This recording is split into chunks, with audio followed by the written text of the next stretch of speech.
Hindi si Ryomen Sukuna ang magiging final villain sa Jujutsu Kaisen at lalong-lalo lang hindi din si Kenjaku kung hindi si Megumi Fushiguro. What is up you guys? It is the Updated Weeb at sa video na ito ay pag-uusapan natin kung ano ang mga dahilan na magpupush kay Megumi Fushiguro to the edge na magiging dahilan kung bakit magiging siyang isang villain. 完全ブサイクのいいとこだ All throughout the stories sa anime manga ay may tatlong dahilan lamang kung bakit nagiging isang villain ng isang karakter. Pinakauna ay ang loss of family or loved one na kung saan alam naman natin ngayon wala nang natitira kay Megumi Fushiguro. Ubos na ang buong pamilya niya, pati na rin ang kapatid niyang natitira na si Tsumiki at pati na rin ang kanyang father figure na si Gojo Satoru na parehong pinatay ni Sukuna gamit ang kanyang sariling katawan. Number 2 naman is the corruption of supreme power o para bang dahil sa sobrang lakas ng kanilang naatay na kapangyarihan ay nakokorrupt na sila nito. Matapos ngang patayin ni Yuta si Kenjaku ay nailipat muna ni Kenjaku ang authority na i-conduct ang merging kay Megumi Fushiguro. And let me tell you, inilipat niya yon literally sa pangalan na Megumi Fushiguro at hindi kay Ryomen Sukuna. May mga magsasabing it is the same thing kasi nasa katawan naman ni Megumi Fushiguro si Ryomen Sukuna. But let me tell you guys na nagkakamali kayo dahil si Tengen ay isang higher class of being na kayang mag-identify ng magkakaibang souls kahit na magkasama pa ito. Pero tulad nga ng nakita natin sa previous chapters, nabanggit ni Sukuna na at some point ika-conduct din niya ang merging, so meaning pwedeng magamit ni Sukuna ang merging dahil gamit niya ang katawan ni Megumi, pero kung hindi niya yun magagamit at makakalabas si Sukuna sa katawan ni Megumi na vessel niya ngayon, nasa kamay pa rin ni Megumi ang authority na i-conduct ang merging. If we dig deeper into the past chapters, nabanggit din itong si Tengen na kung sino man ang magme-merge sa kanyang katawan ay magta-transcend into more than just a sorcerer, na para bang isang being na mas mataas pa sa isang sorcerer. At kapag ang taong yun ay nag-rage out or nawala sa control ay siguradong masisira ang mundo.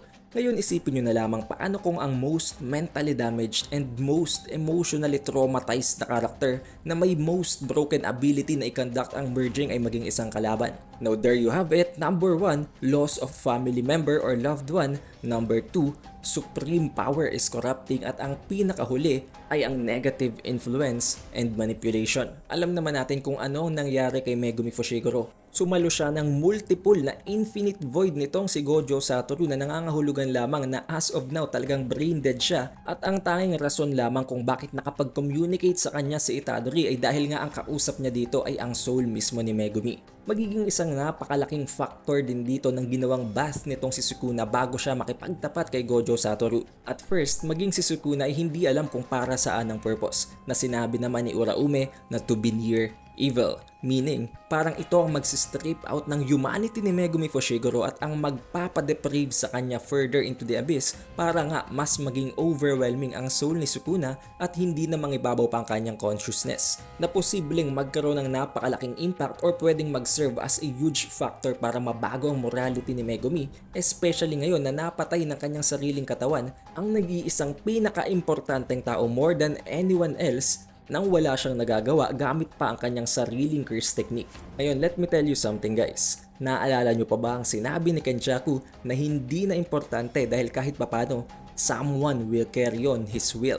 Maaring ang tinutukoy niya doon ay hindi si Sukuna or ang kahit na sino pa kung hindi si Megumi Fushiguro. Hence the reason niya kung bakit inilipat niya ang authority kay Megumi specifically at hindi kay Sukuna. Also, alam na alam din nating lahat na si Megumi Fushiguro ay kakaiba talagang logic at hindi siya isang hero. Alam natin na isa siyang parang anti-hero and more like mas mabait lamang na Toji. Unlike Yuji Itadori, hindi nag-hesitate si Megumi Fushiguro na pumatay tulad na lamang ng nakita nating ginawa niya nang makipaglaban siya kay Registar at sa mga kasamahan nito. Isa na rin nga sa pinakatumatak ng mga salita na nanggaling kay Megumi Fushiguro is life is unfair. Alam din niya sa sarili niya na hindi siya katulad ng iba pang mga sorcerers at kakaiba din ng kanyang moral compass dahil hindi siya naniniwala sa right or wrong. Hindi siya naniniwala na meron lamang black and white na sides sa mga bagay-bagay. Naniniwala siya sa sarili niyang conscience, sa sarili niyang pag-iisip. At tulad nga ng sinabi ko kanina na sabi din ni Megumi na life is unfair,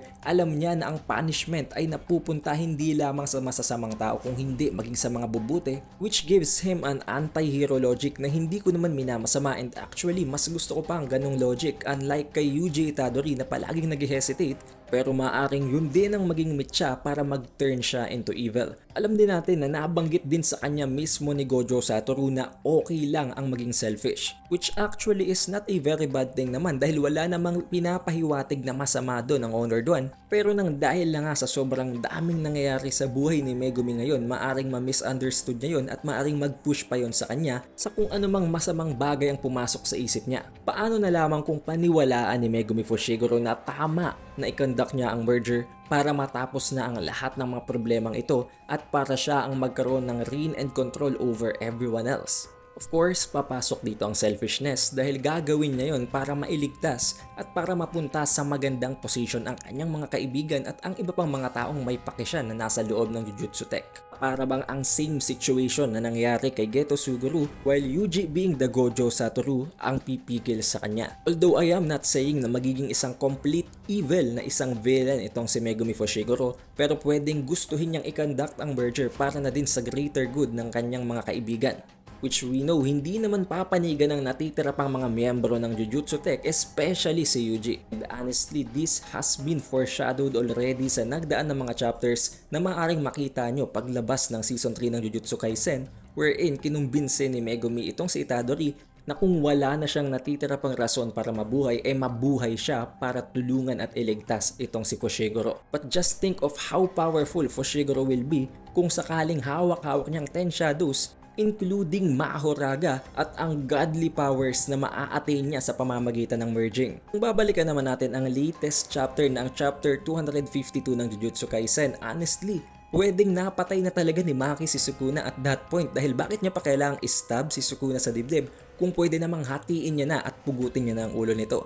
Alam kong alam nyo din naman na paboritong karakter ni Gege Akutami si Sukuna sa loob ng Jujutsu Kaisen, pero hindi ito just plot armor dahil ang pinaka-goal ng mission nilang ito ay ang patayin si Sukuna at ang iligtas si Megumi Fushiguro. Hence the reason kung bakit hindi nila mapatay si Sukuna dahil madadamay dito si Megumi. But what action will Maki do next? At alalahanin nyo, nang huling makita natin ang pinaka-scene na ito wherein in-stab din itong si Toji, si Gojo Satoru, nagkaroon ng awakening si Gojo.